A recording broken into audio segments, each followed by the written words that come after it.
It's Alex Belfield back on your favourite local radio station, and we're talking to the big stars today. And we've got a man who is not only a star, but he's very, very talented. Gary Rhodes, how are you? I'm very well, thank you. It's really nice to talk to you. I'll tell you why, because you're not interested in this fame business. You do what you do, and you do it very well. You don't sell out, do you, like some do? No, I mean, at the end of the day, you know, all I want to do is really what I set out to do in this career, and that's hopefully to please the public. That's what it's about. You know, we are part of the entertainment industry. People come to a restaurant, what for? To be entertained by the restaurant team, and hopefully be entertained by the food on the plate. And that's what my job is. So it is about, you know, pleasing people. I mean, I like getting involved, you know, with television and so forth and so on, because hopefully that's going to be the inspiration for people to try these dishes at home. Writing books, all that kind of thing I enjoy. So they're the nice sort of supplements to my career. But my main life is my cooking. That's what I want to be. That's what I am, a chef. There's one thing that staggered me about you today, if you don't mind me saying. I don't want to get personal. The hair seems less outrageous than I remember. What's happened? But it's called age, you know. I'm trying to hide it now, but I call it maturity, actually. No, I just got to that point where I thought, what on earth do I look like? You know, I'm not Rod Stewart. I can't still have the same haircut in my 60s. So, you know, no, at the end of the day, I just got to that point I wanted it all cut off, and you're seeing it right now, and this is a little bit long, so I normally have it even slightly shorter than this. Due a haircut very soon, but you know, I just got fed up with that haircut. And on my passport, goodness me, because my passport now is about 9 years old, so very soon, you know, out of date. But when I, of course, I go into another country, they open up that page, and there's this guy with this freaky hairdo, you know, and they look at once, look twice, and then of course they're in stitches laughing, but I just have to smile and put up with it. I'll tell you what I love about your cookbooks is the fact that I can follow them. I want great food that I can make relatively easily. I don't want stuff that is impossible. Tell us about the new book and what you've got in there. Well, the new book is called Time to Eat, and I just got to this point, you know, when even I found myself at home, it was always about time, how much time there is, and also what's sitting in that fridge and in that cupboard. You know, you open up the fridge sometimes, and my boys will often say to me, my two sons, they'll say, Dad, there's nothing to eat in the house. There's only a packet of bacon. I'm saying, what do you mean there's a packet of bacon? There's some onion in there. There's a few tomatoes left over. There's not only bacon, we've got some cheese here. Look, there's some bread sitting in the cupboard here. We've got this, we've got that. You can create a whole meal from this. It just looks like bacon to me, Dad. You know, it's that kind of thing. So I thought that I need to put a book together to say to people, look, start to realise and recognise what you've got sitting in your own fridge, in your own cupboard, and let's look at everything from when there's no time to cook at all, so it's just putting, you know, flavours together, and then cooking maybe for quick and easy, so that means the 15 minutes. This is what you've got, this is what you get, one pan, before you know it, you've got a supper, you know, on a plate, and you're tucking into it. And then we go on to that 20 minute to 30 minute, 30 minute to the hour, and it goes on a little bit further. And puddings included as well. Any puddings under 15 minutes, and all those any time after 15.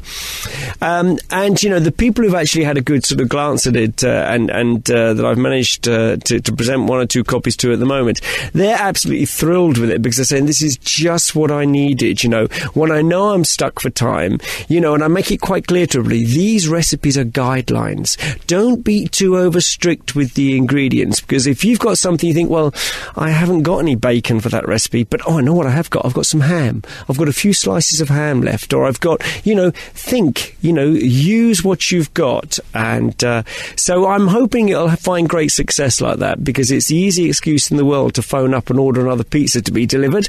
And I'm trying to say, don't do that. Don't waste your money. Instead, create one pan, couple of bowls, and before you know it, you're going to have a nice happy meal. There's a wonderful Paul O'Grady, Lily Savage gag, isn't there, about where he gets the Book of Delia out and he wonders what he can make for his tea, and she suggests quail's eggs with mange too, and he opens the fridge and all he's got is a tin of beans and one potato. I mean, there is an element of that with a lot of these recipes, that you have to go shopping in the most peculiar delicatessens to get half the ingredients, which really isn't the point, is it? No, that's it. I think, you know, what this book is all about is looking at ABC ingredients, really. Yes, in some of the dishes that take over the hour, which you're going to plan and you're going to go out shopping for, that's different. We can introduce one or two others, but, you know, this is about using simple things, I say, like tomatoes, mushrooms, etc. Maybe the odd spring onion, some salad leaves. You bought one of those mixed bags, you got half a bag left. What can I do with those? You it's that sort of thing. And it isn't a ready, steady cook where it's just, grab everything and throw it in the pan. And that's a great series. It works superbly. But these have been a little bit more thought out in terms of making sure the balance of flavours is right. And I'm hoping that this will find great success. What always amazes me when I interview the chefs is the fact that you're able to sit still in your chair and not be falling on the floor asleep. You work incredibly long hours, longer than any other profession as far as I'm aware. You're in before anybody starts, you're there after everybody's gone. It's a complete way of life. It's not a job, is it? No, you're right. It is a complete way of life, and it gets you into a different routine. I think we all have our own routines in life. And when you started from a very young age, I started, college at 16, left school, straight to college to train, then straight out into the industry by the time I was 19. And, from those days, I've been getting up the crack of dawn and I've been working till late. So it just becomes part of your life. It is a routine in life. And if I manage to get the early night now and again, it's a great old pleasure. Of course, these days I can take it now and again if I like and say, guys, I won't be here tonight, get on with the job, see you tomorrow morning, bye-bye. Yeah, bye, chef, bye-bye. And they're quite happy I'm gone, I think. But, you can be in command of your own time when you get to this stage. But it is part of my life. It's my rota, it's my routine. I don't want to change it. It seems to me in this country the problem with restaurants, A is the price and B is the consistency.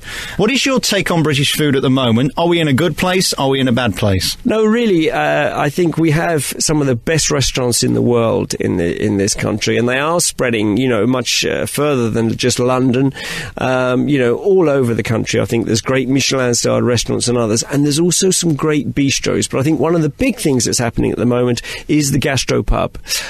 So there are, even down to your local, where you can get a bowl of something very hearty, and it might be a good old-fashioned shepherd's pie, but it's got flavour and it's made with real, true ingredients. So you can eat, I think, at a reasonable price. It just means that now and again we can't always expect it to be on our doorstep. We might have to just look that little bit harder to find it, but it's there. You're putting your trust in other people to put your food out with your name on it when you're not there. How do you cope with that, knowing that when they come in your restaurant, they're buying you, not the person who made it, they're buying you. So you've got to have people who care about it as much as you do, because if they don't, it's never going to quite be as good as you would make it. So how do you deal with that? Well, there's an old thing that I have that Gordon claims is his, but I actually told him this story, and you probably know it, because I bet he told you it. I bet he said, you're laughing because you probably know. But I told Gordon this story some time ago, and every time I try and tell, they say, oh yes, that's Gordon's, isn't it? And I go berserk, because I know, and I've even sent a message to him saying, leave my points alone and my little messages alone. So it was just simply and purely, it was like, as I said a little bit earlier, but buying a suit. When you buy a designer suit, if you buy an Armani suit, do you really think that man even designed it? Do you really think that he sat there and stitched it all together for you? But you're proud enough to wear it because it's a guarantee that you have. It is a brand that you're purchasing. And I think that has to stand really with the food. He probably has a full team of designers and a full team who actually make everything for him. What I have is, I come up with the recipes, then I have a full team who help put them together, and it's those head chefs who get paid well enough, incidentally, to make sure that they are executed to the standard I'm expecting. And so really and truly, it isn't so much the individual that you're coming to see. You're looking for a sense of security, of quality, of consistency, and it is a Rhodes brand that you're buying into, not Gary. It's the Rhodes. Can you be a chef when you're 60? Are you able to keep the pace and keep up with everything that's going on in a kitchen? Because it's so physical, isn't it? It's a very, very physical way of life. But the great thing is, I think, that this industry keeps you very young. Very, very young. Why? Because you're permanently working with young people. I've got great old friends of mine who, my age, and they're, working in offices somewhere, and I think, goodness me, they're so much older. Not only, are they older in their whole manner, they even look older, though they dress older. They dress to be amongst their peers, whereas I try and still think that I'm some trendy young cool dude who, who still wants to look like a 25-year-old at 47. But, that keeps you young. I mean, it's like when I work with the Roux brothers. I mean, for me, the godfathers of cuisine. Albert Roux, the oldest brother of the two, and Michel, his brother, but they are men I adore and they are inspirational. You couldn't work with two younger men.